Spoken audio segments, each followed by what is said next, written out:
எல்லாரையும் மறுபடியுமாக இயேசுவின் நாமத்தில் நாங்கள் வாழ்த்துகின்றோம், வரவேற்கின்றோம். ஆண்டவர் தாமே எல்லாரையும் நிறைவாக ஆசீர்வதித்து பாதுகாத்து நடத்துவாராக.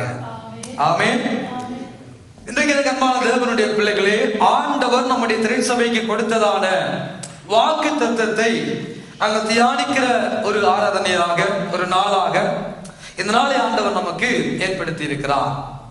மீகா 7வது அதிகாரம் 15வது வசனம் நம்முடைய ஆண்டவர் நம்முடைய திருச்சபை கொடுத்ததான வாக்கு தத்தமாக இருக்கிறது. அது என்ன? எல்லாரும் சேர்ந்து நாங்கள் வாசிப்போமா? 7வது அதிகாரம் 15வது வசனத்தை எல்லாருமாக சேர்ந்து நாங்கள் வாசிப்போமாக. நீ எகிப்து தேசத்தில் இருந்து புறப்பட்ட நாளில நடந்தது போலவே உன்னை அதிசயங்களை காண பண்ணுவேன். எல்லாரும் வாசிப்போமா? எல்லாரும் சத்தமா. நீ எகிப்து தேசத்திலிருந்து புறப்பட்ட நாளில் நடந்தது போலவே உன்னை அதிசயங்களை காண பண்ணுவேன். அன்பான தேவனுடைய பிள்ளைகளே, இந்த காலை பொழுதுல ஆண்டவர் நமக்கு வாக்கு தத்தமாக கொடுத்ததான வார்த்தையை நாங்கள் தியானிக்கிற பொழுது ஆண்டவர் அழகாக நமக்கு சொல்லுகிறார், நீ எகிப்து தேசத்திலிருந்து புறப்பட்ட நாள் என்ற ஒரு நாள் உண்டு. அந்த நாளில நடந்தது போலவே உன்னை அதிசயங்களை காண பண்ணுவேன். அப்ப நமக்கு எல்லாருக்கும் தெரியும், உன்னை அதிசயங்களை காண பண்ணுவேன் என்ற வாக்கு தத்தம் நம்ம எல்லாருக்கும் தெரியும். அதை மாத்திரம் பிடித்துக் கொண்டவர்களாய் சில நேரங்களில பல தடவைகளில் ஆண்டவரே நீங்க சொல்லி இருக்கிறீங்க, ஆண்டவரே உன்னை அதிசயங்களை காண பண்ணுவேன் என்று. ஆகவே ஆண்டவரே செய்யுங்க, ஆண்டவரே செய்யுங்க, ஆண்டவரே என்று ஜெபிக்கிறவர்கள் உண்டு. அப்படித்தானே? ஒவ்வொரு வாக்கு தத்தத்தின் முன்பதாக ஆண்டவர் சில கட்டளைகளையும் சில நியமங்களையும் சில கற்பனைகளையும் நமக்கு சொல்லுவது வழக்கமாகவே இருக்கிறது. எல்லா ஆசீர்வாதங்களுக்கு முன்பதாக வாக்கு தத்தங்களோடு சில கட்டளைகளையும் சில நியமங்களையும் ஆண்டவர் நியமித்து தான் இருக்கிறார். ஆனால் என்னவோ தெரியவில்லை, நானும் நீங்களும் பல தடவைகளில் அந்த கட்டளைகளையும் அந்த நியமங்களையும் அந்த காரியங்களையும் விட்டுவிட்டவர்களாய் அந்த வாக்கு தத்தத்தை மாத்திரம் பிடித்துக் கொண்டு வாழுகிற கிறிஸ்தவர்களாய் நாங்கள் மாறிவிட்டோம். என்பார்களே, என்னது? அநேக தடவைகளில் அந்த வாக்கு தத்த ஆசீர்வாத வசனத்தை மாத்திரமே உச்சரிக்கிறவர்களாக, சொல்லுகிறவர்களாக, தியானிக்கிறவர்களாக, அதை மாத்திரம் பிடித்து ஜெபிக்கிறவர்களாக நாங்கள் மாறிவிட்ட ஒரு கிறிஸ்தவ உலகத்தில் நாம் எல்லாரும் வாழ்ந்து கொண்டிருக்கிறோம்.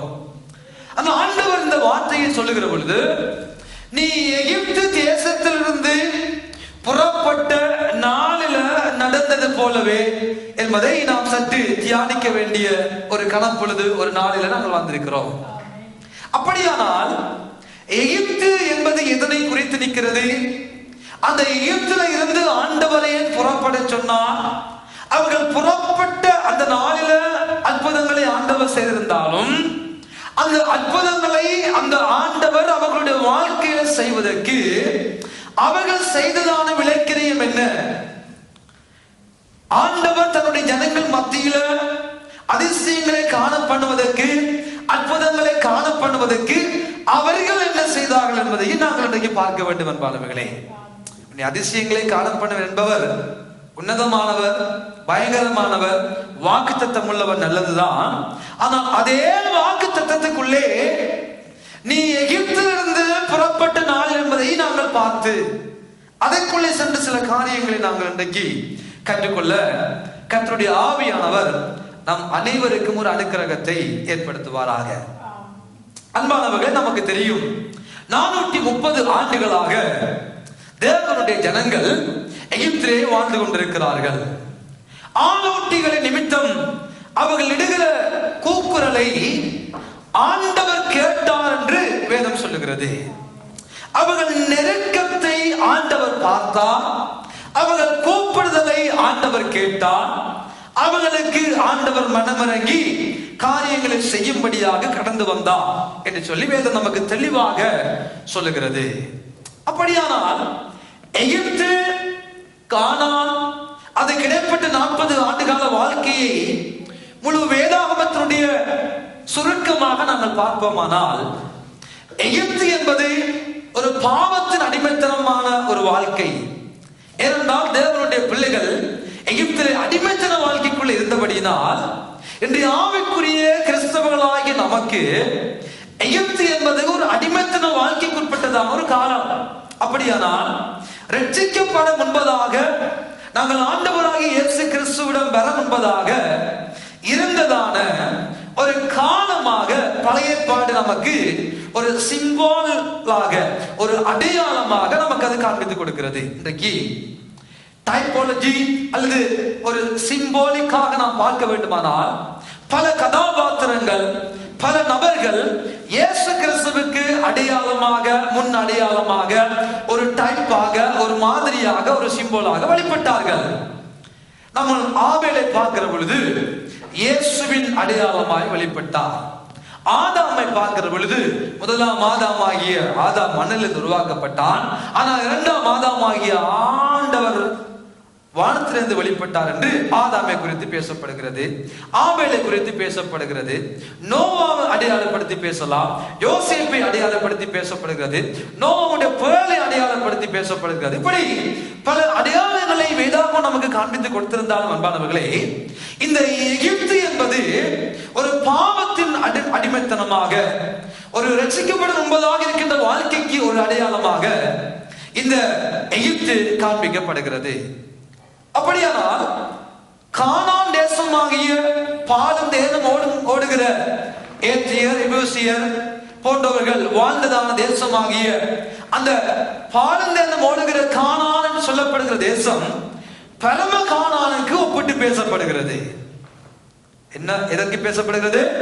பரம கானான், பரலோக வாழ்க்கை, தேவன் நமக்கு வைத்திருக்கிற ஆசீர்வாதங்களுக்கு, நித்திய வாழ்க்கைக்கு அடையாளமாக இந்த இஸ்ரவேல் தேசம் என்று சொல்லப்படுகிறதான கானான் நமக்கு பேசப்படுகிறது.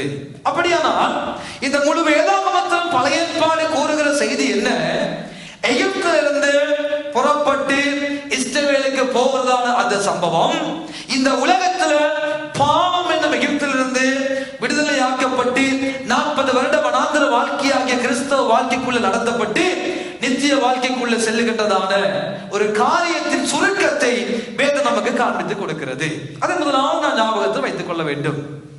அப்படியானா எகிப்து எதனுடைய அடிமைத்தன வாழ்க்கை? பாவத்தின் அடிமைத்தன வாழ்க்கை. ரட்சிக்கப்படும் என்பதாக ஒரு மனிதன் வாழுகின்ற வாழ்க்கைக்கு அடையாளமாக பேசப்படுகிறது. கானான் இதற்கு அடையாளமாக பேசப்படுகிறது. தேவனுடைய நித்திய வாழ்க்கைக்கு, பரலோக வாழ்க்கைக்கு, பரம கானானுக்கு ஆசீர்வாதமாக அடையாளமாய் பேசப்படுகிறது. அந்த இடைப்பட்ட 40 ஆண்டு வனாந்தர கால வாழ்க்கை இந்த பூமியில ரட்சிக்கப்படுகிற ஒவ்வொரு தேவனுடைய பிள்ளைகளும் நடக்கிற நடைமுறை வாழ்க்கைக்கு அடையாளமாய் பேசப்படுகிறது. இது அழகாக நாம் புரிந்து கொள்ள வேண்டும்.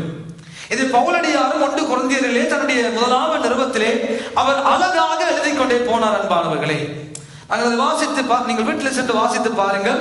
மேலோட்டமாக நான் சில காரியங்களை சொல்லி நான் கடந்து போக விரும்புகின்றேன். நீங்கள் வாசித்து பாருங்கள். 10ஆம் அதிகாரம் 1 கொரிந்தியர் 10ஆம் அதிகாரத்துல இப்படி இருக்க சகோதரரே, நீங்கள் எவைகளை அறிய வேண்டும் என்று இருக்கிறேன் என்றால், நம்முடைய பிதாக்கள் எல்லாரும் மேகத்துக்கு கீழாய் இருந்தார்கள், எல்லாரும் சமுத்திரத்தின் வழியாய் நடந்து வந்தார்கள், எல்லாரும் மோசைக்குள்ளாக மேகத்திலிருந்து சமுத்திரத்தினாலும் ஞானஸ்நானம் பண்ணப்பட்டார்கள், எல்லாரும் ஒரே ஞான போஜனத்தை புசித்தார்கள், எல்லாரும் ஒரே ஞானபானத்தை குடித்தார்கள். எப்படி எனில் அவர்களோடு கூட சென்ற ஞான கண்மலையின் தண்ணீரை குடித்தார்கள், அந்த கண்மலை கிறிஸ்துவே. அப்படி இருந்தும் அவர்களில் அதிகமானவர்களிடத்துல தேவன் பிரியமாய் இருந்ததில்லை, ஆதலால் வனாந்தரத்தில் அழிக்கப்பட்டார்கள். முறுமுறுத்தபடியினால் பாம்புகளினால் கொல்லப்பட்டார்கள் என்ற காரியத்தை பவுலடியார் மிக தெளிவாக நிருபத்தில் எழுதுகிறார். வீட்டில் சென்று வாசித்து பாருங்கள். அப்படியானால் இந்த வனாந்தர வாழ்க்கைக்குள்ள வருகிற பொழுது வருகிற இடர்கள் மத்தியில முறுமுறுக்காம, பொறுபொறுக்காம, ஆண்டவரை விட்டு ஓடி போகாம, அவர் மேல வைத்த விசுவாசத்துக்கு சொந்தக்காரர்களாய் நாம் பயணித்தால் மாத்திரம்தான் பரமகானானுக்குள்ள செல்ல முடியும் என்ற காரியத்தினை இந்த எகிப்தும் கானானுக்கும் இடைப்பட்டதான வனாந்தர பிரயாணம் நமக்கு தெளிவாக கற்றுக் கொடுக்கிறது. அன்பானவர்களே, ஆனால் ஆண்டவர் நம்முடைய வாழ்க்கையில, நம்முடைய சபைக்கு ஆண்டவர் சொல்லுகிற செய்தி என்ன? நீ எகிப்திலிருந்து புறப்பட்ட நாளில நடந்தது போல, எங்க இருந்து? எகிப்தில இருந்து புறப்பட்ட நாளில நடந்தது போல. அன்பான தேவனுடைய பிள்ளைகளே, ஆண்டவர் அந்த ஜனங்களுடைய நெருக்கத்தை பார்க்கிறார், ஒடுக்கத்தை பார்த்தா, கூக்குரலை கேட்டா, அவர்களுக்கு உதவி செய்யும்படியாக மனமிறங்கி கலந்து வந்தார். அவர்களை மீட்டார். அதை மீட்கும்படியாக ஒரு தலைவனை ஏற்படுத்தினார். அந்த தலைவன் தான் மோசே. அந்த மோசேயையும் ஆண்டவர் என்ன செய்தார்? அழகாக 40 ஆண்டுகளாய் அந்த மோசே வனாந்தர பிரயாணத்துல ஜனங்களை நடத்தும்படியாக 80 ஆண்டுகள் பயிற்சியை கொடுத்தார். 40 ஆண்டு கால ஊழியத்துக்கு 80 ஆண்டு கால பயிற்சியை கொடுக்கிறார். 40 ஆண்டு காலம் அரண்மனையில உல்லாசமான வாழ்க்கை, எல்லாவற்றையும் கற்றுக்கொள்ளும்படியான வாழ்க்கை, எல்லாவற்றையும் கற்று, எல்லா வில்வித்தையா இருக்கட்டும், இந்த உலக சம்பந்தப்பட்ட அறிவா இருக்கட்டும், எல்லாவற்றையும் பார்வோனின் மகன் என்று சொல்லப்படுகிற அளவுக்கு அதிகாரமுடையவனாய் அந்த மோசே அரண்மனைக்குள்ளே வளர்க்கப்பட்ட பொழுது சகல சாஸ்திர சம்பிரதாயங்கள் எல்லாவற்றையும் கற்று தேரும்படியான ஒரு கிருபையை கற்றுக் கொடுத்து மோசேயை 40 ஆண்டுகள் நடத்தினார். அது பின்பதாக 40 ஆண்டுகள் வனாந்தரத்தில் கொண்டு போய் 40 ஆண்டுகள் தன் ஜனங்களை மேய்க்கும் என்பதாக ஆண்டுகளின் பின்னே மீதியா தேசத்திலே மோசேயை ஆண்டவர் நடத்தினார். அந்த 80 ஆண்டு காலம் முடிந்த பின்பதாக 80 வயதுக்கு பின்பதாக தேவன் தன்னுடைய ஜனங்களை மேய்க்கும்படியாக மோசேயை அழைத்த விதம், மோசேயை தெரிந்து கொண்ட விதம், மோசேக்கு ஆண்டவர் கற்றுக் கொடுத்த காரியங்கள் என்று பார்க்கிற பொழுது அநேக காரியங்களை யாத்திராகமம் மிக தெளிவாக நமக்கு காண்பித்துக் கொடுக்கிறது அன்பானவர்களே. ஆனால் இந்த மோசேயை கொண்டு ஆண்டவர் என்ன செய்கிறார்? தன்னுடைய ஜனங்களை எகிப்தில இருந்து மீட்கும்படியாக, எகிப்தில இருந்து வெளியே கொண்டு வர முன்பதாக ஆண்டவர் அந்த மோசேக்கு சொன்னதான சில காரியங்களை பார்க்கிற பொழுது மோசே கேட்கிற, ஆண்டவரே நீர் என்னை அனுப்பின விதத்தையும் நான் அவர்களுக்கு உங்களுடைய செய்தியை சொல்லுகிற பொழுதும் அவர்களை நம்பாமல் போனால் நான் என்ன செய்ய வேண்டும் ஆண்டவரே என்று சொன்ன பொழுது ஆண்டவர் 3 அடையாளங்களையும் மோசேக்கு கொடுக்கிறார். ஒன்னு சொல்லுகிறார், மோசே உன் கோலை கீழே போட்ட பொழுது போடண்டா, அந்த கோலை கீழே போட்டா அந்த கோல் பாம்பாக மாறியது. வாழை பிடிண்டா, பாம்பின் வாழை பிடித்த பொழுது மோசையின் கோல் மறுபடியும் கோலாக மாறியது. பின்புதான் ஆண்டவர் என்ன சொன்னார்? மோசையே உன் கையை உன் மடியில போடு. மடியில கையை போட்டு விட்டு வெளியே எடுத்த பொழுது அது வெண்குஷ்டம் படிந்த ஒரு வெள்ளை கையாக மாறியது. பின்புதான் ஆண்டவர் சொன்னார், திரும்பவும் மடியில போடு மோசே என்றார்.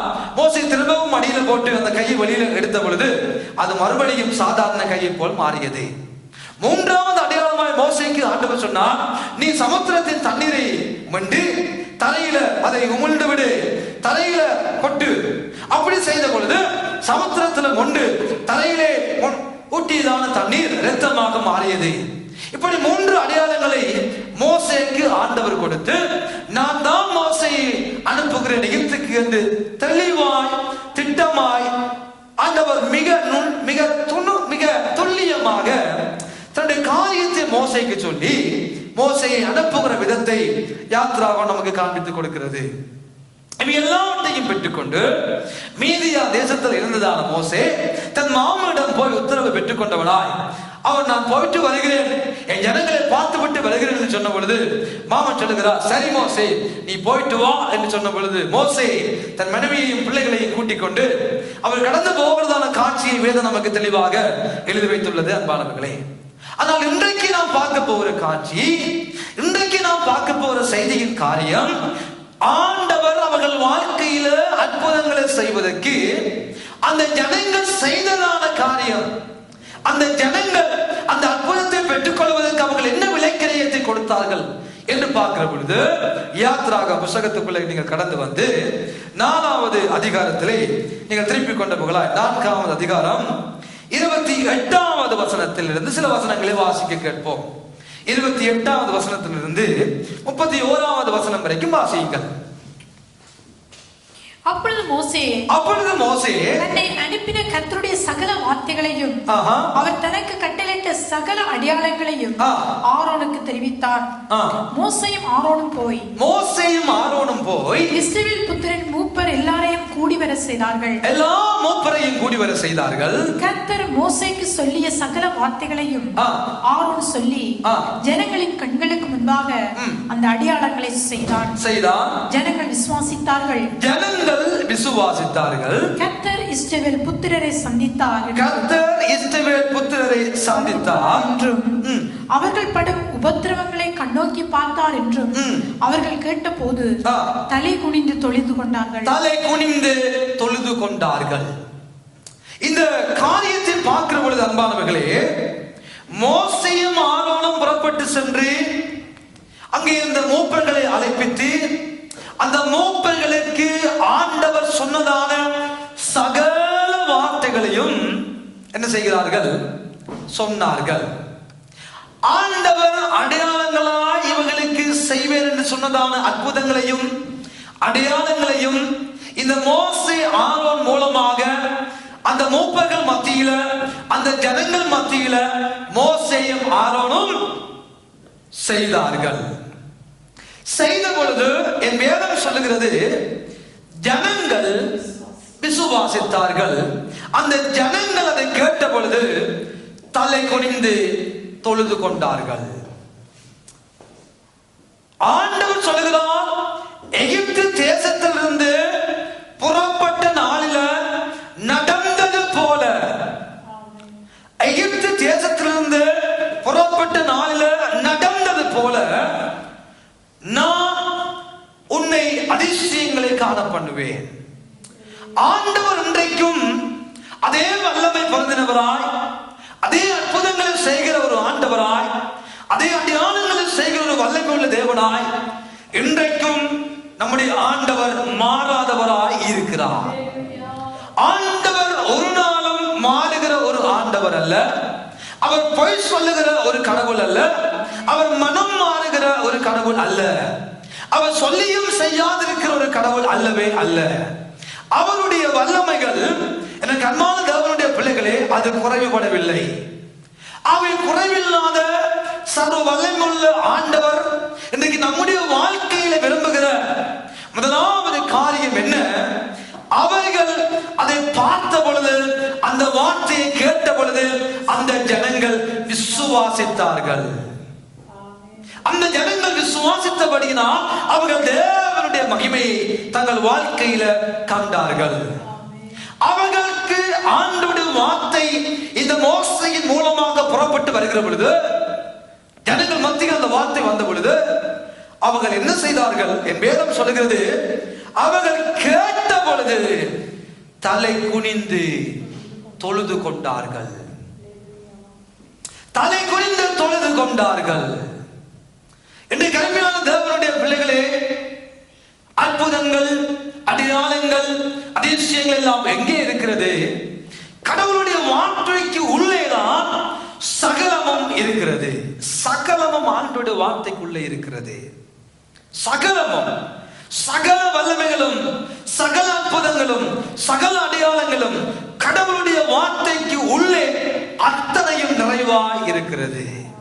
அப்போ எவர்கள் இந்த ஆண்டு, இந்த வருடம் ஆண்டவருடைய வார்த்தைக்கு சரியாக செவியை கொடுத்து, எவர்கள் ஆண்டவருடைய வார்த்தைக்கு பயப்பட்டு, எவர்கள் ஆண்டவருடைய சத்தத்துக்கு செவியை சாத்தி தேவ வார்த்தைக்கு நடுங்குகிறவனை, தேவ வார்த்தைக்கு பயப்படுகிறவனை, தேவ வார்த்தைக்கு நேராக தங்களை அர்ப்பணிக்கிற ஒவ்வொரு தேவனுடைய வாழ்க்கையில், ஒவ்வொரு தேவனுடைய பிள்ளையுடைய வாழ்க்கையை பார்த்து ஆண்டவர் சொல்லுகிறார், நான் உங்களை அதிசயங்களை காண பண்ணுவேன். இன்றைக்கு அதிசயங்களை காண பண்ண எல்லாருக்கும் விருப்பம். அற்புதங்களை பார்க்க எல்லாருக்கும் விருப்பம். ஆண்டவர் இந்த ஆண்டு நம்ம அதிசயங்களை காண பண்ணுவேன் சொல்லி இருக்கிறார். அவர் செய்வார் செய்வார் என்று ஜெபிப்பது நல்லது, உபவாசிப்பது நல்லது, அதை அறிக்கையிடுவது நல்லது. அதற்கு மேலாக என் ஆண்டவர் விரும்புகிறார், இஸ்ரவேல் ஜனங்கள் எகிப்தின் அடிமைத்தனத்திலே வாழ்ந்த பொழுது அவர்கள் தங்கள் வாழ்க்கையில அற்புதங்களை பார்ப்பதற்கு அத்திவாரமான காரியம் அவர்கள் வாழ்க்கையில அவர்கள் எதை செய்தார்கள்? என் ஆண்டோடைய வார்த்தைக்கு கேட்ட பொழுது அவர்கள் சாஸ்தாங்கமாய் விழுந்து அவர்கள் தலை குனிந்து தொழுது கொண்டார்கள் என்று வேதம் சொல்லுகிறது. ஆனால் இன்றைய சமகால கிறிஸ்தவம் இந்த வார்த்தையை பேசுவதை பார்க்கலாம், இந்த வார்த்தைக்கு நேராக ஜனங்கள் நடத்துவதை பார்க்கலாம். அபிஷேக ஆராதனைகள், அற்புத ஆராதனைகள், அந்த ஆராதனை இந்த ஆராதனை என்று சொல்லி ஒரு களியாட்ட நிகழ்வுக்குள்ளே இன்றைய கிறிஸ்தவ சபைகளை சத்துருவானவன் கொஞ்சம் கொஞ்சமாக நகர்த்தி கொண்டே போகிறான். வார்த்தை வார்த்தையை பேச வேண்டியதான பலிபீடங்கள் வேறு எதையோ பேசும்படியாக ஜனங்களுக்கு இன்பமான வார்த்தைகளை பேசி தேவையில்லாத கட்டு கதைகளையும் தேவையில்லாத புனை கதைகளையும் தேவையில்லாத காரியங்களை பேசி பேசி அவர்கள் செபத்தினர் உள்ளவர்களாகி தங்களுக்கு ஏற்ற பிரசங்கி மார்களை இந்த உலகம் அதிகமாய் சம்பாதித்து விட்டது. இந்த உலகம் அதிகமாய் சம்பாதித்து விட்டது. தங்களுக்கு ஏற்ற தங்களுடைய காரியங்களுக்கு ஏற்ற தங்களுடைய தங்களுடைய பாவங்களை எதிர்க்காமல் பாவங்களை மூடி பாவங்களை கண்டிக்காத தங்கள் தவறுகளை எச்சரிக்காத போதகர்களை திரளாய் சம்பாதித்த ஒரு உலகத்துல நானும் நீங்களும் வாழ்ந்து கொண்டிருக்கிறோம். எனக்கு அருமையான தேவஜனமே, இந்த இளைஞர் பலிபீடங்கள், வார்த்தைகளை பேச வேண்டிய பலிபீடங்கள், தேவையில்லாத பேசுகிற உலகத்துல வாழ்ந்து கொண்டிருக்கிறோம். ஆனால் அப்படி இருந்தும் சில இடங்களில் வார்த்தையை பேசினாலும் தேவ காரியங்களை பேசினாலும் இந்த வார்த்தை இது எனக்கு இல்ல, இந்த வார்த்தை இது அந்த சிஸ்டருக்கு, இந்த வார்த்தை இது இந்த பிரதருக்கு, இந்த வார்த்தை இது அந்த அம்மாக்கு என்று சொல்லி தெய்வம் பேசுகிற வார்த்தைகளை அது எனக்குத்தான் ஆண்டவர் பேசுகிறார் என்ற உணர்வுகள் சூடு சுரணை இல்லாமல் இது அவனுக்கு இது இவனுக்கு என்று தட்டி கழிக்கிற உலகமும் கிறிஸ்தவமும் இருக்கத்தான் செய்கிறார்கள் அன்பானவர்களே. ஆனால் அவர்கள் எகிப்திலிருந்து புறப்பட்ட நாளில் ஆண்டவர் அவர்கள் வாழ்க்கையில அற்புதங்களை செய்வதற்கு மூல காரணம் அவர்கள் வார்த்தையை கனப்படுத்தினார்கள். அன்பு சகோதரி சிந்து அவர்கள் ஜெபிக்கிற பொழுது ஜெபித்தார்கள், ஆண்டவா இந்த எல்லாவற்றையும் பார்க்கலாம் இந்த வார்த்தையை மகிழ்வுபடுத்தி இருக்கிறீர், ஆகவே இந்த வார்த்தையை கேட்கும்படியாக வந்திருக்கிறோம், எங்களோடு பேசும் என்று ஜெபிக்கிறார்கள். தேவ ஜனமே, தேவன் தம்முடைய நாமத்தை பார்க்கலாம் சகல பிரஸ்தாபங்களை பார்க்கலாம் என்று தமிழில் எழுதப்பட்டதான அந்த வார்த்தையின் மூல அர்த்தத்தை பார்ப்பீர்களானால் இல்லாவிட்டால் வேறு ஆங்கில வேதாகமங்களை வாசித்து பாருங்கள், சிங்கள வேதாகமத்தை வாசித்து பாருங்கள். ஆண்டவர் தெளிவாக சொல்லுகிறார், சகல பிரஸ்தாபத்தை பார்க்கலாம் என்பது அல்ல, தேவன் தன்னுடைய நாமத்தை பார்க்கலாம் அவர் வார்த்தையை மகிமைப்படுத்தி இருக்கிறார். அதுதான் உண்மையான அர்த்தம், அதுதான் உண்மையான கருத்து. அவருக்கு பல காரண பெயர்களை நாங்கள் கொடுக்கிறோம். யெகோவா ராஃபா என்கிறோம், யெகோவா சம்மா என்று சொல்லுகிறோம், எல்சடாய் என்று சொல்லுகிறோம், எல்ரோய் என்று சொல்லுகிறோம், எல்எலியோன் என்று சொல்லுகிறோம். எத்தனை நாமங்களை அவருக்கு சொல்லுகிறோம். எல்லா நாமத்தை பார்க்கிறோம், இயேசு என்னும் நாமத்தை பார்க்கிறோம். இன்றைக்கு இயேசு என்னும் நாமத்தை உச்சரிக்கிற பொழுது பிசாசு நடுங்குகிறது, பிசாசு ஓடுகிறது, நோய்கள் சுகமாகிறது. ஆனால் வேதம் சொல்லுகிறது, 138 சங்கீதம் 2ஆம் வசனம் சொல்லுகிறது, அவர் சகல பிரஸ்தாபத்தை பார்க்க என்பது அல்ல, அவர் தன்னுடைய நாமத்தை பார்க்கலாம் தன்னுடைய வார்த்தையை மகிமைப்படுத்தி இருக்கிறார். அவர்தான் வார்த்தை, அவர் ஆதியிலே இருந்தவர், அவர் தண்ட சாஸ்திரங்களை உருவாக்கினவர், அவரால் தான் எல்லாம் உண்டாக்கப்பட்டது, அவரை கொண்டுதான் எல்லாம் உண்டாக்கப்பட்டது, அவர் மூலமாய் உண்டாக்கப்பட்டது, அவருக்கு என்றுதான் எல்லாமே உண்டாக்கப்பட்டிருக்கிறது. வார்த்தையாகி தெய்வம் இந்த உலகத்துக்கு கடந்து வந்தார், வார்த்தையானவர் இந்த பூமிக்கு கடந்து வந்தார். ஆகவே வார்த்தைக்கு இந்த ஆண்டு எவர்கள் முக்கியத்தை கொடுக்கிறார்களோ அவர்கள் ஆசீர்வதிக்கப்படுவார்கள். எந்த குடும்பம் வார்த்தைக்கு நேராய் தங்களை அர்ப்பணிக்கிறதோ அந்த குடும்பம் ஆசீர்வதிக்கப்படும். எந்த நபர் வார்த்தைக்கு நேராக தன் வாழ்க்கையை அர்ப்பணிக்கிறார்களோ அவர்கள் ஆசீர்வதிக்கப்படுவார்கள். குடும்பங்கள் ஆசீர்வதிக்கப்படும், சபை ஆசீர்வதிக்கப்படும். எந்த சபை, எந்த குடும்பம், எந்த தனிப்பட்ட மனிதன் தேவ வார்த்தைக்கு நேராக பயந்து தேவ வார்த்தைக்கு நேராக தன்னை அர்ப்பணித்து தேவ வார்த்தைக்கு நேராக தன்னை ஒப்புக் கொடுத்து வாழுகிறானோ அவர்கள் இந்த ஆண்டு அதிசயங்களை அவர்கள் பார்ப்பார்கள், அதிசயங்களை அவர்கள் பார்ப்பார்கள். வார்த்தைக்கு முக்கியத்துவம் கொடுக்கிறவர்களை கர்த்தர் கனப்படுத்துவார். வார்த்தையை விரும்பி வார்த்தைக்கு நேராக தங்களை அர்ப்பணித்து வாழுகிற எல்லாரும் வாழ்க்கையிலும் இந்த ஆண்டு முடிவில் அவர்கள் சொல்லுவார்கள், ஆண்டவர் நிச்சயமாகவே எங்களை ஆசீர்வதித்தார். அவர்கள் சொல்லுவார்கள், இந்த ஆண்டு முடிவில் ஆண்டவருடைய அதிசயங்களை நாங்கள் பார்த்தோம். அவர்கள் சொல்லுவார்கள், தேவன் அதிசயமாய் நடத்தினார், தேவன் எங்களை ஆச்சரிய விதமாய் நடத்தினார், தேவன் எங்கள் வாழ்க்கையில் அற்புதங்களை செய்தார் என்று அவர்கள் சாட்சி பகர ஒரு ஆண்டாய் கர்த்தர் இந்த ஆண்டு இந்த வீழ்ச்சியை பிரதிஷ்டை பண்ணுவாராக. தேவ ஜனங்கள் தேவனுடைய வார்த்தைக்கு நேராக கடந்து போக வேண்டும். தேவ ஜனங்கள் தேவன் என்ன சொல்லுகிறார் என்று பார்க்க வேண்டும். அதை பிரசங்கிக்கிற நானா இருக்கட்டும், யாரா இருக்கட்டும், யார் எதிர் என்ன சொன்னாலும் அவர்கள் பேசுகிற வார்த்தை, அவர்கள் பேசுகிற பிரசங்கம், அவர்கள் வாயிலிருந்து புறப்படுகிற வார்த்தை இந்த ஈவ புஸ்தகத்திலிருந்து வருகிறதா என்று பார்க்க வேண்டும். அது எந்த தீர்க்கதரிசியானாலும் சொல்லட்டும், எந்த போதகரானாலும் சொல்லட்டும், இவன் நானானாலும் சொல்லட்டும், நான் போதிப்பது, நான் சொல்லுவது இந்த வார்த்தைக்குள்ளே இருந்து வராவிட்டால் நான் ஒரு கள்ள உபதேசி, நான் ஒரு கள்ளன். எவர்கள் பேசினாலும், எவர்கள் சத்தியத்தை போதித்தாலும் அந்த சத்தியம் இந்த நித்திய வார்த்தைக்குள்ளே இருந்து வருகிறதா என்று பார்க்க வேண்டும் என்பார்களே, பார்க்க வேண்டும். அதைத்தான் சங்கீதக்காரன் சொல்லுகிறார். துன்மார்க்குடைய ஆலோசனை நடவாத, பாவின்ற வழிகள் இல்லாத, பரியாசக்காரன் உட்கார்ந்த இடத்தில் உட்காராத, கர்த்தருடைய வேதத்தில் பிரியமாயிருந்து இரவும் பகலும் அதை தியானிக்கிற மனுஷன் தான் பாக்கியவான். அவன் நீர்க்கால்களின் ஓரமாய் நடப்பட்டு தன் காலத்தினுடைய கனியை அவன் தருவான். ஒவ்வொரு தேவனுடைய பிள்ளைகளுடைய வாழ்க்கையிலும் ஆண்டவர் காலத்தை நியமித்திருக்கிறார். எல்லாருடைய வாழ்க்கையிலும் ஒரு காலத்தை கர்த்தர் நியமித்திருக்கிறார். இயேசு பிறப்பதற்கு ஒரு காலம் தேவைப்பட்டது. இயேசு இந்த பூமியில மனுஷனா வருவதற்கு ஒரு காலம் தேவைப்பட்டது. இயேசு அற்புதங்களை செய்வதற்கு ஒரு காலம் தேவைப்பட்டது. இயேசு ஊழியங்களை செய்வதற்கு ஒரு காலம் தேவைப்படுவானா?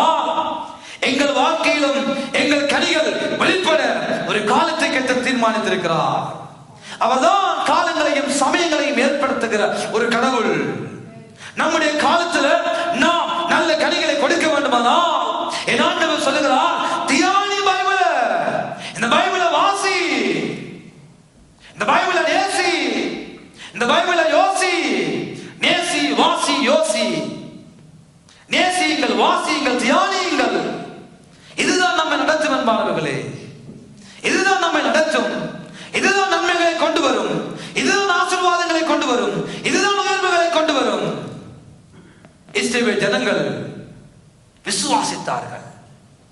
இஸ்ரவேல் ஜனங்கள் வார்த்தையின் மேல் விசுவாசம் வைத்தார்கள். இது தேவனால் கொண்டு வரப்படுகிற வார்த்தைகள் என்று அந்த வார்த்தையை விசுவாசித்தார்கள். முதலாவது விசுவாசித்தவர்கள் தலை குனிந்து, ஆண்டவர் அழகாக எழுதியிருக்கிறார், தலை குனிந்து தொழுது கொண்டார்கள். தலை குனிந்து தொழுது கொண்டார்கள். நாம் வருகிறோம், ஆராதிக்கிறோம், நன்றாய் கரங்களை தட்டுகிறோம், நன்றாய் ஆராதிக்கிறோம், நல்லது. தொழுது கொள்ளுதல் நல்லது, தொழுது கொள்ளுதல் நல்லது, ஜெபம் நல்லது, உபவாசம் நல்லது. ஆனால் வேதத்தை கேளாதபடி தன் செவி அடைக்கிறவனுடைய ஜெபம் அருவருப்பு. ஜெபிக்கிறோம், உபவாசிக்கிறோம், அந்நிய பாஷை பேசுகிறோம், ஆராதிக்கிறோம், எல்லாம் நல்லது.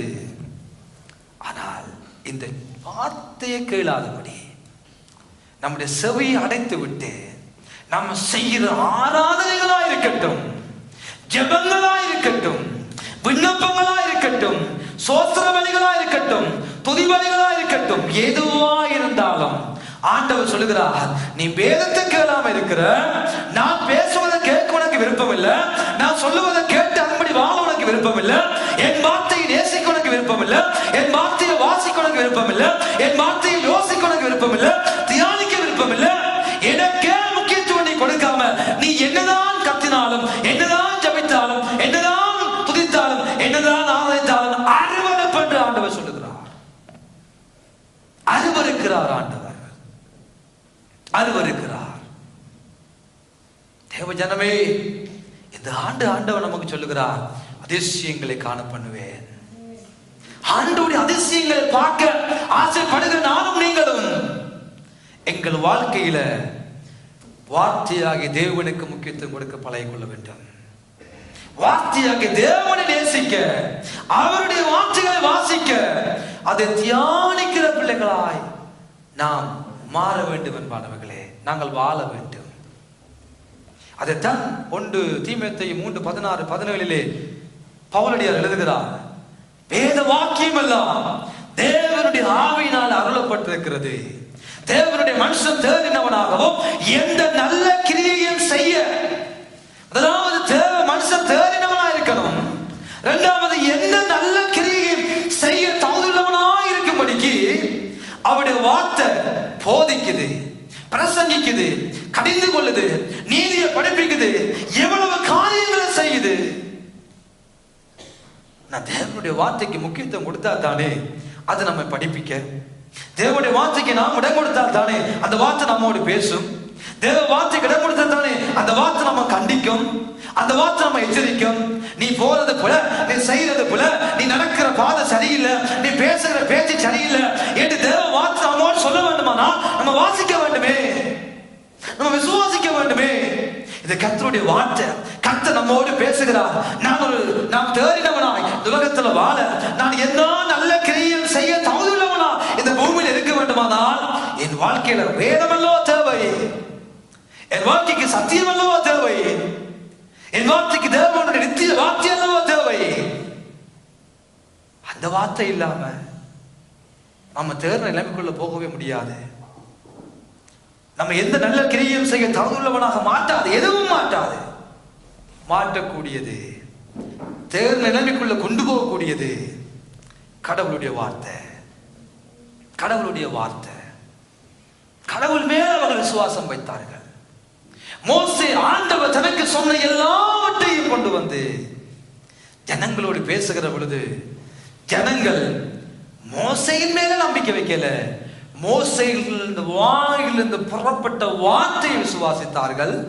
இரண்டாவது, அந்த வார்த்தையை விசுவாசித்து தலை குனிந்து அவர்கள் தொழுது கொண்டார்கள். அவர்கள் தொழுது கொண்டார்கள், ஆராதித்தார்கள், நன்றியை சொன்னார்கள். இதுதான் அவர்கள் இயத்திலிருந்து வெளியே வருவதற்கு அவர்கள் வாழ்க்கையில் இருந்த முதலாவது அடிப்படையான காரியம். அவர்கள் வாழ்க்கையில் அந்த அற்புதங்களை பெற்றுக்கொள்ள அவர்கள் செய்ததான முதலாவது காரியம் விசுவாசித்தார்கள், வார்த்தையை விசுவாசித்தார்கள்.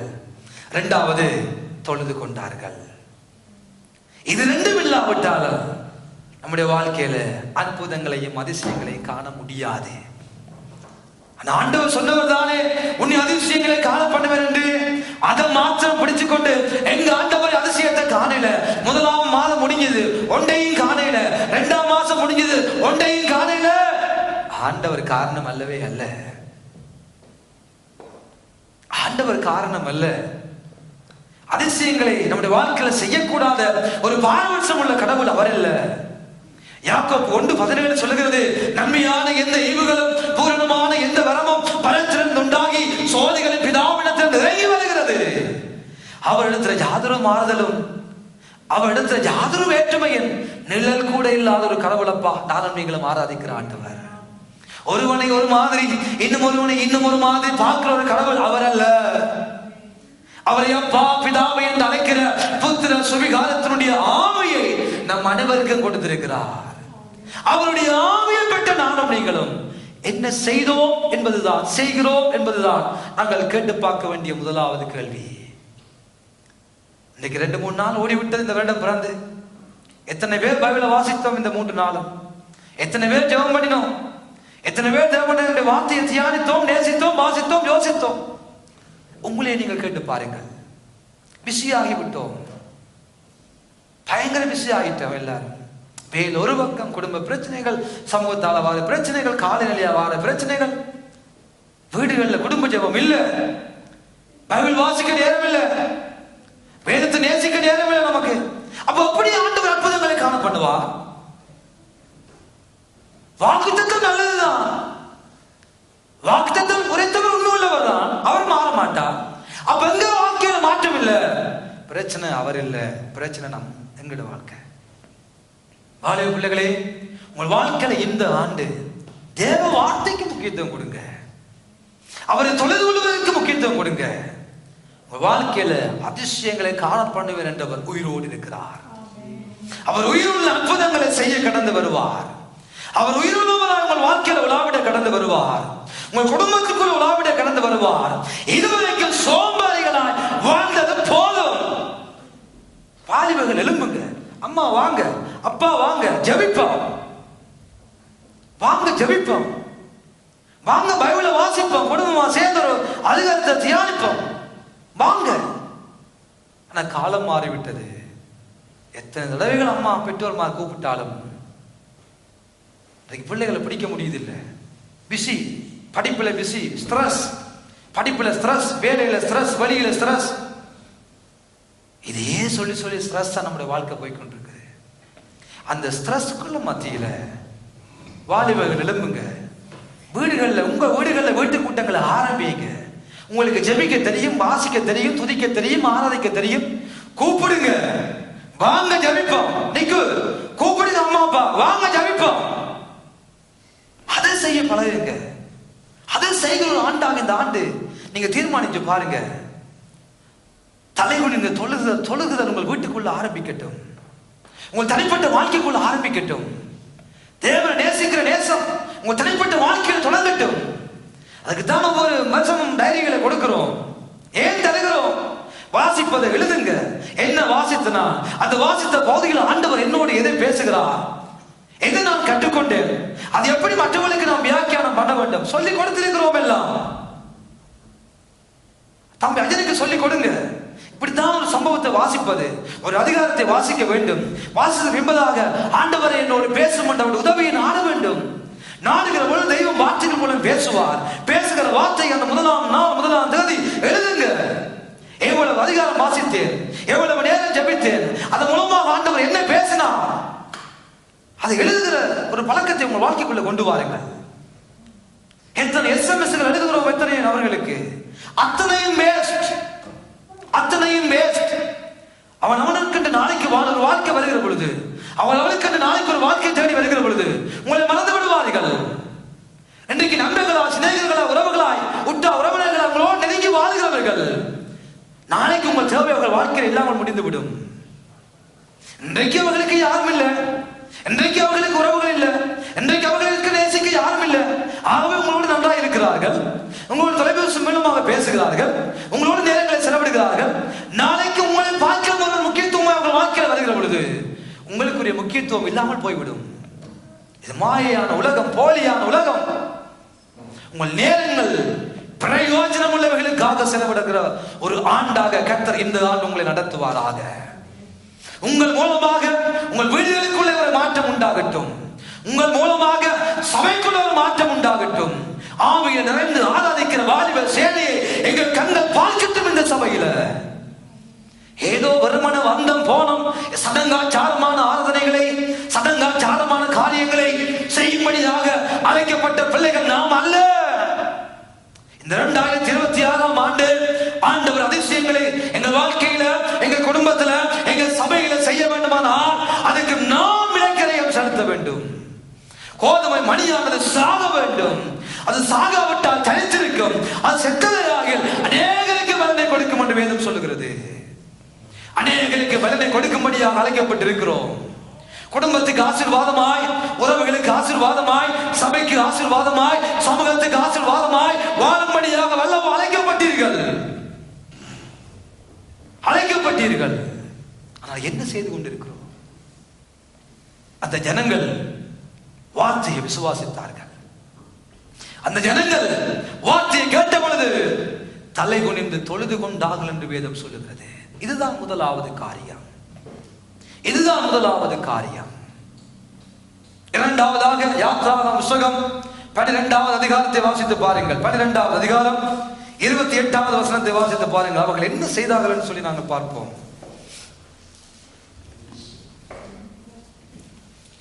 12ஆம் அதிகாரம் 28 வாசிங்கள். இஸ்ரவேல் புத்திரர் போய் அப்படியே செய்தார்கள். கர்த்தர் மோசேக்கும் ஆரோனுக்கும் கட்டளையிட்டபடியே செய்தார்கள். மோசேக்கும் ஆரோனுக்கும் கட்டளையிட்டபடியே அவர்கள் செய்தார்கள். போதும். முதல்ல என்ன செய்தார்கள்? தேவனுடைய வார்த்தைகளை விசுவாசித்தார்கள். முதல்ல என்ன செய்தார்கள்? தொழுது கொண்டார்கள். ஆனால் இங்கே வேதம் சொல்லுகிறது, மறுபடியும் வாசிக்கிற பாருங்கள். 28ஆம் வசனம். இஸ்ரவேல் புத்திரர் போய் அப்படியே செய்தார்கள். கர்த்தர் மோசேக்கும் ஆரோனுக்கும் கட்டளை இட்டபடியே செய்தார்கள். சொல்லுங்க எல்லாரும், கட்டளை இட்டபடியே செய்தார்கள்.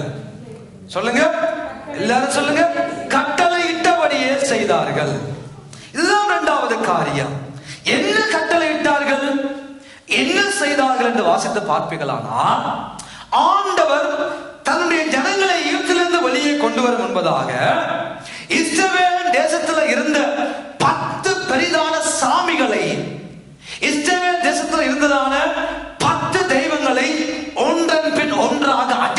வந்தார். இஸ்ரவேல் ஜனங்கள் அங்கே எகிப்துக்குள்ள வாழ்ந்து கொண்டிருக்கிறார்கள். எகிப்தியருக்கு 10 பிரதான தெய்வம். நைல் நதி தெய்வம், மாடு தெய்வம், பேன் தெய்வம், வண்டு தெய்வம், வீடுகளில் பிறந்த முதலாவது பிறந்த முதல் தலையீட்டுகள் எல்லாம் தெய்வமாக கொண்டிருந்தார்கள். வீட்டில் பிறந்த முதலாவது ஆண் பிள்ளை என்றால் அது தெய்வம், அது சாமி. முதலாவது ஒரு ஆடு ஒரு குட்டியை போட்டா அந்த முதல் பிறக்கிற ஆட்டு குட்டி அது தெய்வம், அது சாமி. எல்லா தலையீட்டுகளிலும் முதலானவர்கள் எல்லாமே சாமியாய் அவர்கள் கொண்டிருந்தபடியினால் ஆண்டவர் என்ன செய்தார்? இந்த எகிப்தினுடைய தெய்வங்களுக்கும் தனக்கும்படி ஒரு வித்தியாசத்தை உண்டாக்கும்படியாக எல்லா தெய்வங்களையும் வாதையினால போட்டு வாடி அடி என்று அடித்து அவர்கள் முதலாம் தெய்வமாக இருந்ததான நைல் நதியாகிய தெய்வம் ஆண்டவருக்கு முன்பதாக இரத்தமாக ஆண்டவர் மாற்றினார். தண்ணி சாமி இரத்த சாமியா போச்சு. பேர் சாமி எல்லா இடமும் பரவிச்சு. வண்டு சாமி எல்லா தேசத்தையும் நாசமாக்கிச்சு. அவங்க நம்பி இந்த மண் சாமி எல்லா நாசமா போச்சு. ஆண்டவர் தன்னுடைய 10 வாதைகளினால் இஸ்ரவேல் ஜனங்களுக்கு தான் எப்படிப்பட்ட ஒரு வல்லமையுள்ள கடவுள் என்பதை அங்கே வைத்து அவர்களுக்கு கற்றுக் கொடுத்தார். அதை கற்றுக் கொடுத்த பின்பதாக என் ஆண்டவர் என்ன செய்தார்? தன்னுடைய ஜனங்களை பார்த்து சொன்னார், நீங்கள் ஒரு ஆட்டுக்குட்டியை தெரிந்து கொண்டு ஒரு ஆட்டுக்குட்டியை அடித்து அதன் இரத்தத்தை கதவரிலே சட்டங்களில் பூசி அந்த ஆட்டை நீங்கள் சுட்டரித்து புளிப்பில்லாத அப்பத்தோடு அதை நீங்கள் ஆசரிக்க வேண்டும். அதுதான் பாஸ் ஓவர். நாம் கடந்து போகிற பொழுது சங்கார தூதன் உங்களை சங்கரிக்காதபடி எவர்களுடைய வீடுகளின் கதவுகளில் சட்டங்களில் அந்த ஆட்டுக்குட்டிக்கு இரத்தம் பூசப்பட்டிருக்கிறதோ அந்த வீட்டுக்குள்ளே வாழ்கிறவர்கள் காப்பாற்றப்படுவார்கள். இது ஆண்டவர் கட்டளையாக மோசேக்கும் ஆரோன் மூலமாக தன் ஜனங்களுக்கு சொன்னார். என்ன செய்ய சொன்னார்? ஒரு ஆடு அடிக்கப்பட வேண்டும். இந்த செம்மறியாடோ வெள்ளாடோ அடிக்கப்பட வேண்டும். அந்த ஆட்டின் இரத்தம் அவர்கள் வாழுகிற வீடுகளின் கதவு சட்டங்களில் பூசப்பட வேண்டும். எந்த வீடுகளில் அந்த இரத்தம் பூசப்பட்டிருக்கோ அந்த வீடுகள் காப்பாற்றப்படும். எந்த வீடுகளில் இரத்தம் பூசாமல் இருக்குதோ அந்த வீட்டுக்குள்ள இருக்கிற முதல் பிறந்தவன் எல்லா முதல் பிறந்தவனும் அடி வாங்குவான், சாவான் என்று ஆண்டவர் ஒரு கட்டளையாக கொடுக்கிறார். வேதம் சொல்லுகிறது, மோசேக்கு மூலமாகவும் ஆரோன் மூலமாகவும் ஆண்டவர் அந்த ஜனங்களுக்கு கொடுத்ததான கட்டளையை அவர்கள் அப்படியே செய்தார்கள். அந்த அவர்கள் கட்டளை இட்டபடியே அவர்கள் அப்படியே செய்தார்கள். ஆட்டை அடித்தார்கள், இரத்தத்தை எடுத்து பூசினார்கள், அந்த ஆட்டின் இறைச்சியை நெருப்பில் சுட்டு சாப்பிட்டார்கள். எப்படி சாப்பிட்டார்கள்? என் வேதம் சொல்லுகிறது 12வது அதிகாரத்தில் 20வது வசனத்தை வாசித்து பாருங்கள். 20வது வசனம்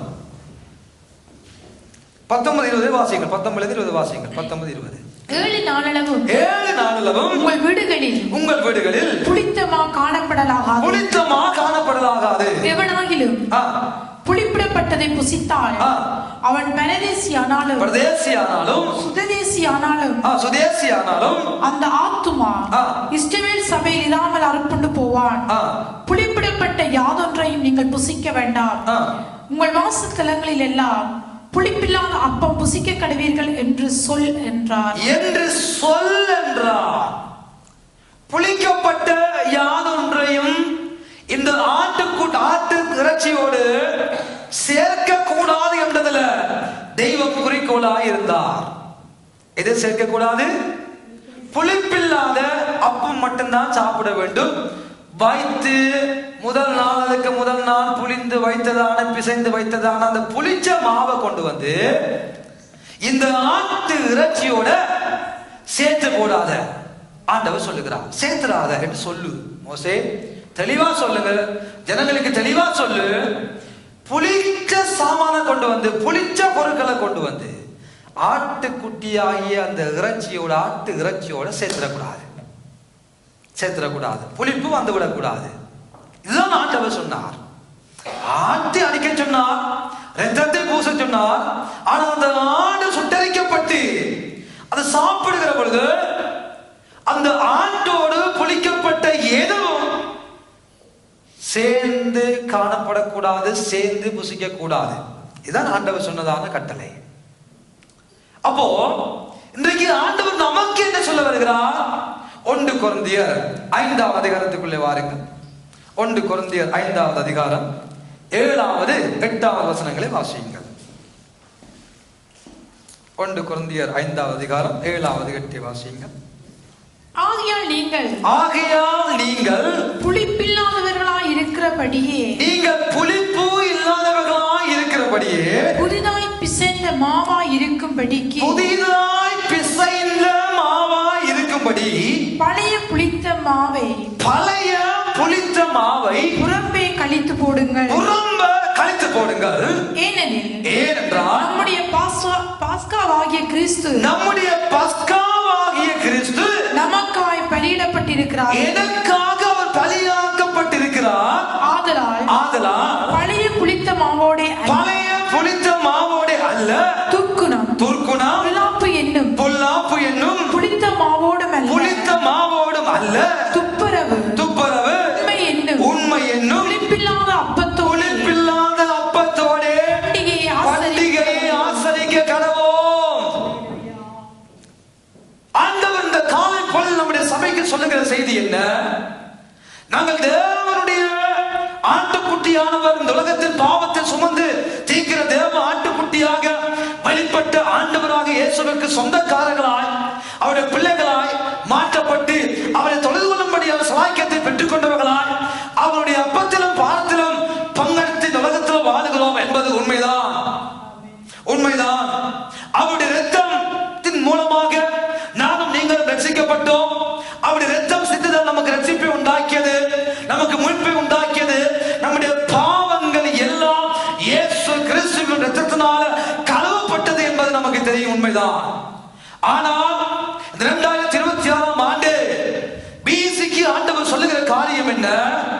பொல்லாப்பு, துர்க்குணம், கபடு, வஞ்சகம், போட்டிகள், பொறாமைகள், எரிச்சல்கள், நயவஞ்சனமான காரியங்களோடு you cannot worship with God. நாங்கள் எங்களால் அப்படிப்பட்ட காரியங்களோடு, புளித்து போன காரியங்களோடு ஆண்டவரை worship பண்ண முடியாது. நானும்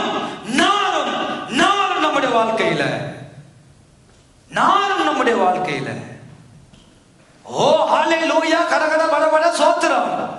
ஆனா உள்ளுக்கு போட்டி, உள்ளுக்கு பொறாமை, உள்ளுக்கு எரிச்சல், உள்ளுக்கு வஞ்சிக்கிற ஆவி, உள்ளுக்கு குரோதம், உள்ளுக்கு வேதனை, உள்ளுக்கு அவனை பழிவாங்கணும். என்னம்மா இதல்ல கிறிஸ்தவ வாழ்க்கை. நான் பெரியவர், நான் அவன், நான் இவன், எனக்கு அந்த அபிஷேகம், எனக்கு இந்த அபிஷேகம். அபிஷேகத்தை வச்சு என்ன செய்ய போறோம்? பழைய மாக்களோடு நன்றாய் ஆண்டவர் இந்த ஆண்டு நமக்கு சொல்லுகிறார்.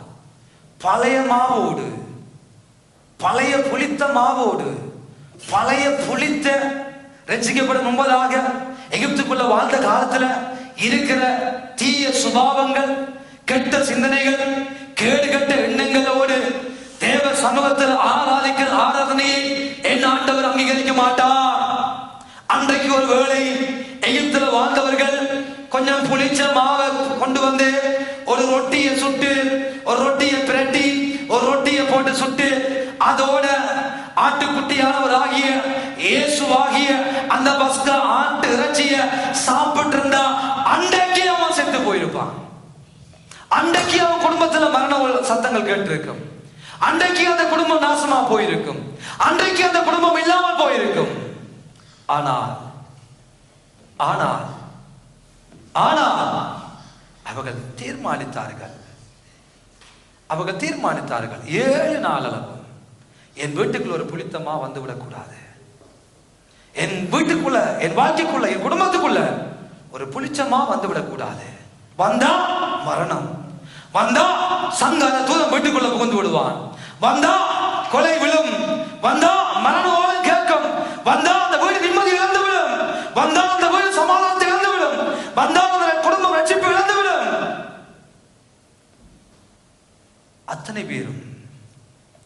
ஆண்டவர் தங்களுக்கு கட்டளையிட்டபடியே அப்படியே அப்படியே வீட்டுக்குள்ள இருக்கிற அத்தனை புளித்த மாவையும் தூக்கி எறிந்து விட்டார்கள். வீட்டுக்குள்ள இருந்த அத்தனை புளித்த மாவையும் எறிந்து விட்டார்கள். ஒரு கொஞ்சம் புளித்தமா கூட வீட்டுக்குள்ள இருப்பதற்கு இடம் கொடுக்கவில்லை. இடம் கொடுக்கவில்லை. இடம் கொடுக்கவில்லை. எகிப்து தேசத்திலிருந்து புறப்பட்ட நாளில் நடந்தது போல உன்னை அதிசயங்களை காண பண்ணுவேன் என்று சொன்னவர் இன்றைக்கும் உயிரோடு இருக்கிறார். இன்றைக்கும் உயிரோடு இருக்கிறார். இன்றைக்கும் உயிரோடு இருக்கிறார். அந்த ஆண்டவர் விரும்புகிறார். நம்ம 2025 முழுக்க ஆராதிக்கிறோம். சபைக்குள்ள வாரம் ஒண்டா அப்பத்தை சாப்பிடுறோம், ஒண்டா ரத்தத்தை பானம் பண்றோம், ஒண்டா முழங்கால் இருக்கிறோம், ஒண்டா கத்துறோம், ஒண்டா கையை தட்டுறோம், ஒண்டா துதிக்கிறோம், ஒண்டா எல்லாம் செய்யறோம். ஆனா அப்பப்போ நம்முடைய வாழ்க்கையில புளித்த மாக்களோடு நின்றோம் என்பதுதான் அநேகருடைய வாழ்க்கையில உண்மை. அன்பானவர்களே, அநேகருடைய வாழ்க்கையில உண்மை அதுதான். ஏதோ ஒரு சைட்ல யாரையாவது குறிச்சதான ஒரு கசப்பு, ஏதோ ஒரு சைட்ல ஒரு கொஞ்சமா யாரோ ஒருவரை குறிச்சதான ஒரு மனவேதனை, ஏதோ ஒரு சைட்ல ஒரு கொஞ்சம் ஒரு புளிச்சமா எங்கேயா தொங்கி கொண்டா இருந்திருக்கும். இந்த சிஸ்டர் எனக்கு அப்படி செய்தவா, இந்த பிரதர் எனக்கு இப்படி செய்தவர், இந்த பிள்ளை எனக்கு அப்படி செய்தது, ஏதோ ஒரு கொஞ்சம் ஒரு புளித்தம்மா, ஒரு கொஞ்சம் புளித்தம்மா பிசைந்த புதிதாக பிசைகிற மா அனைத்தையும் புளிப்புள்ளதாக்க மாற்றும் என்று வேதம் சொல்லுகிறது. ஒரு கொஞ்சம் புளித்தம்மா உங்க வாழ்க்கைய நாசமாக்கி விடும். ஒரு கொஞ்சம் புளித்தம்மா உங்க வீட்டுக்குள்ள, உங்க தனிப்பட்ட வாழ்க்கைக்குள்ள, உங்க குடும்பத்துக்குள்ள ஒரு கொஞ்சம் புளிச்சமா இருக்குமானா அந்த ஒரு கொஞ்சம் புளிச்சமா பிசைகிறமா எல்லாத்தையுமே பலதாக்கி கொண்டிருக்கு. ஒரு கொஞ்சம் புளிச்சமா உள்ளுக்கு வச்சுக்கொண்டு என்னதான் ஆவியில ஜெபம் பண்ணி ஆராதிச்சு 21 நாள் பாஸ்டிங், 40 நாள் பாஸ்டிங், 50 நாள் பாஸ்டிங்க போட்டு உருண்டு பிறண்டு எழுப்பினாலும் ஒரு கொஞ்சம் புளிச்சம்மா எல்லாத்தையும் பலதாக்கி போடும். எல்லாத்தையும் பலதாக்கி போடும். ஒரு கொஞ்சம் புளிச்சம்மாவை கொண்டு போய்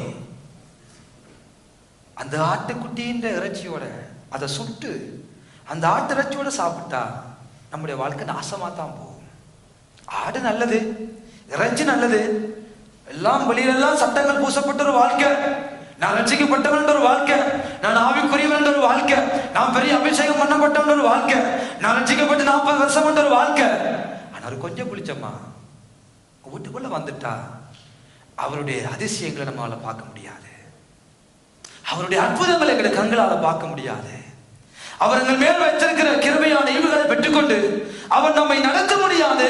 அவர் நம்ம வாழ்க்கைக்குள்ள கடந்து வந்து கிரியை செய்ய முடியாது. நம்முடைய குடும்பத்துக்குள்ள வந்து நம்முடைய வாழ்க்கையில மாற்றங்களை ஏற்படுத்த முடியாது.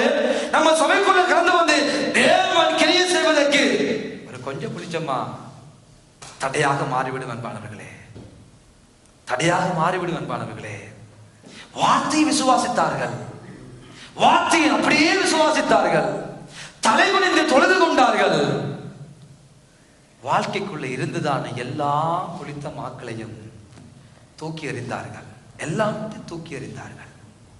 இன்றைக்கு இந்த 2026ஆம் ஆண்டு முதலாவது வாரத்துல ஆண்டவர் நமக்கு சொல்லுகிற காரியம், புளித்த மாக்களோடு ஆட்டிறைச்சியை புசிக்கும்படியான காலம் இது அல்ல. ஆசீர்வாதம் வரும் என்று, நன்மை வரும் என்றுதான் நாங்கள் புசிப்போம். ஆனால் அதற்கு பதிலாக ஒரு கொஞ்சம் புளிச்சம்மா எங்க வாழ்க்கையை நாசமாக்கிறோம், எங்க குடும்ப வாழ்க்கையை நாசமாக்கிறோம், எங்க சபை வாழ்க்கையை நாசமாக்கிறோம், எங்கள் ஊழிய வாழ்க்கையை நாசமாக்கிறோம். இந்த ஆண்டு ஆண்டவர் விரும்புகிறார், எவர்கள் புளித்த மாக்களை புறம்பே தள்ளிவிட்டு புதிதாய் பிசைகிற மாவோடு அந்த ஆட்டிறைச்சியை புசிக்கும்படியாக ஆயத்தமாகிறீர்களோ அத்தனை பேர்களுடைய வாழ்க்கையிலும் உன்னை அதிசயங்களை காண பண்ணுவேன் என்ற என் மீட்பர் உயிரோடு இருக்கிறார். என் மீட்பர் இன்றைக்கும் உயிரோடு இருக்கிறார். உங்கள் ஆண்டவர் உயிரோடு இருக்கிறார். உங்கள் வாழ்க்கையில, உங்கள் தனிப்பட்ட குடும்பத்துல எப்பேற்பட்ட கசப்புகளோடு இந்த காலை பொழுதுல தேவ சமூகத்துக்குள்ள இருப்பீர்களானால் அந்த புளித்த மாக்களை புறம்பே தள்ளுகிற ஒரு நாளாக, அந்த புளித்த மாக்களை எடுத்து புறம்பே தள்ளிவிடுகிற ஒரு ஆண்டாக, தள்ளிவிடுகிற ஒரு நாளாக இன்றைக்கு இந்த ஆண்டை, இந்த நாளை என் ஆண்டவர் பிரதிஷ்டை பண்ணுவாராக, அவர் பிரதிஷ்டை பண்ணுவாராக. அப்படிப்பட்ட தீர்மானத்தோடு வாழ பழகிக் கொள்வோம். அப்படிப்பட்ட தீர்மானத்தோடு இந்த ஆண்டு நடக்க பழகிக் கொள்வோம். எங்கள் வாழ்க்கையில அதிசயங்கள் நடக்கும், எங்கள் வாழ்க்கையில அற்புதங்கள் நடக்கும், எங்கள் வாழ்க்கையில இயற்கைக்கு அப்பாற்பட்ட காரியங்களை எங்கள் ஆண்டவர் செய்வார். அவர் செய்வார் அன்பானவர்களே. இதை அவர்கள் செய்தபடியினால், இதை அவர்கள் செய்தபடியினால் அவர்கள் காப்பாற்றப்பட்டார்கள். இதை அவர்கள் செய்தபடியினால் அவர்கள் குடும்பம் தப்புவிக்கப்பட்டது, குடும்பம் காப்பாற்றப்பட்டது. குடும்பம் குடும்பமாய் புறப்பட்டு வந்தார்கள், குடும்பம் குடும்பமாய் புறப்பட்டு வந்தார்கள். புறப்பட்டு வந்த பொழுது முன்பதாக பெரிய செங்கடல், பின்பதாக பார்வோனின் சேனை. அவரை நம்பி வந்தார்கள், அவரை தொழுது கொண்ட ஜனம், அவரை விசுவாசித்த ஜனம், புளித்த மாக்களை புறம்பே தள்ளிவிட்ட ஜனம், தேவ கட்டளையை நிறைவேற்றின ஜனம். ஆனால் போக வழி இல்லை, நடக்க பாதை இல்லை, எந்த பக்கம் போவதென்று தெரியவில்லை. எல்லாம் ஒரே பக்கம் பார்த்தால் செங்கடல், மறுபக்கம் பார்த்தால் பார்வோனின் சேனை. மோசே, மோசே, ஏன் எகிப்தில் இடமில்லை என்றால் வனாந்திரத்தில் எங்களை கொல்லும்படி கொண்டு வந்தாய்? மோசே, மோசே, எவ்வளவோ இடங்கள் இருந்தது அல்லவோ எகிப்தில், ஏன் எங்களை அங்கே சாக பண்ணாமல் எங்களை இங்கே கொண்டு வந்து எங்களை சாக பண்ண கொண்டு வந்தாய்?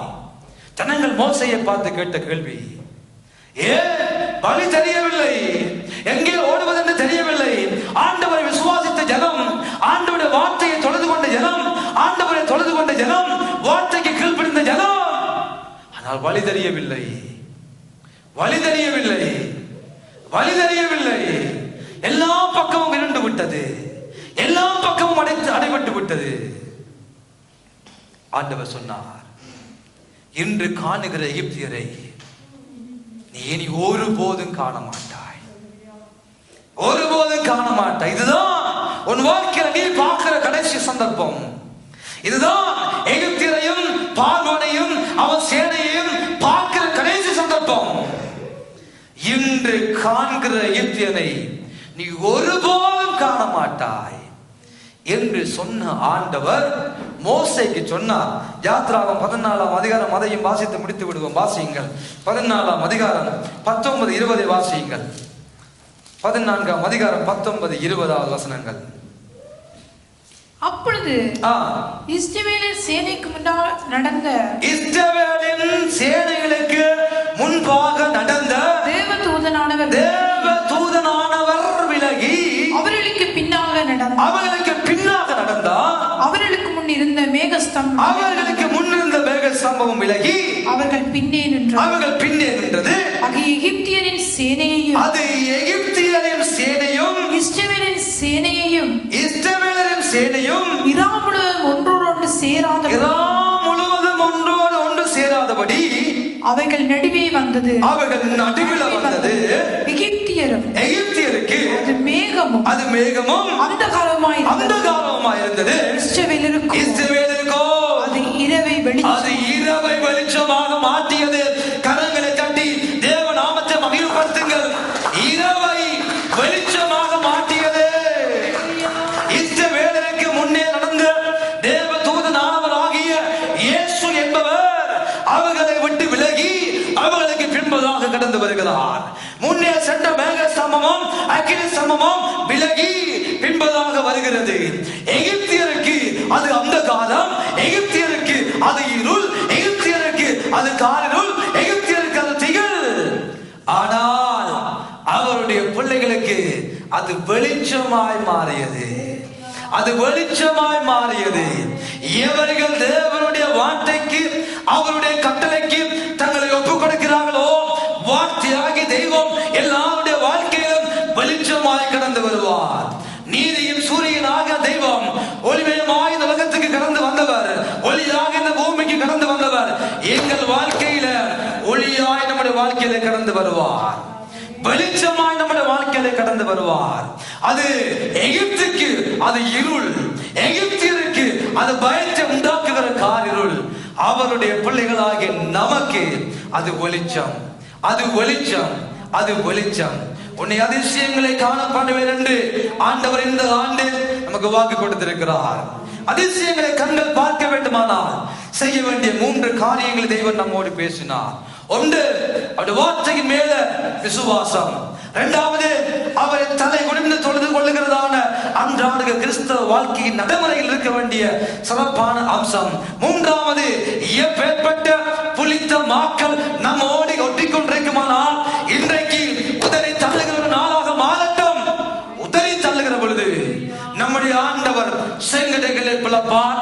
நம்முடைய ஆண்டவர் நமக்கு மேக ஸ்தம்பமாகவும் அக்கினி ஸ்தம்பமாகவும் கடந்து வந்து இருளான காலமாயிருந்தாலும் இருள் பூமியையும் காலிருள் ஜனங்களையும் மூடும், ஆனாலும் உன்மேல் கர்த்தர் உதிப்பார் என்ற வார்த்தையின் பிரகாரமாய் எங்கள் வாழ்க்கையில எப்பேற்பட்ட இருள் சூழ்ந்தாலும் இருளின் மத்தியில் நீதியின் சூரியன் ஆகிய தெய்வம், ஒளிமயமாகிய தெய்வம் எங்கள் வாழ்க்கையில உதிக்கிற பொழுது எங்கள் வாழ்க்கை முழுவதும் அதிசயங்களாகவே இருக்கும் அன்பானவர்களே. ஆகவே இந்த ஆண்டு 2026 ஆண்டு எல்லாவற்றை பார்க்கலும் வார்த்தைக்கு முக்கியத்துவம் கொடுக்கிற ஒரு ஆண்டாய், ஆராதனைகளுக்கு முக்கியத்துவம் கொடுக்கிற ஒரு ஆண்டாய், எல்லா புளித்த மாக்களை எல்லா புளித்த காரியங்களை உதறி தள்ளிவிட்டு நடக்கிற ஆண்டாக ஆண்டவர் இந்த ஆண்டை எங்கள் அனைவருக்கும் ஆசீர்வாதமாய் மாற்றுவாராக. ஆமென். நேயத்திலிருந்து புறப்பட்ட நாள்ல நடந்தது போலவே உன்னை அதிசயங்களை காண பண்ணுவேன் என்று சொன்னதான அந்த தெய்வத்தினுடைய வல்லமை, அந்த தெய்வத்தினுடைய ஆசீர்வாதம், அந்த ஆண்டவருடைய நன்மையும் கிருபையும் மாத்திரம் எங்கள் அனைவருடைய வாழ்க்கையும் இந்த ஆண்டு தொடரும்படியாக நான் உங்களை ஆசீர்வதிக்கிறேன். ஆண்டவர் உங்களை ஆசீர்வதிப்பார். இது வானத்தின் வாசல், என் இயேசையா ஆசீர்வாதத்தின்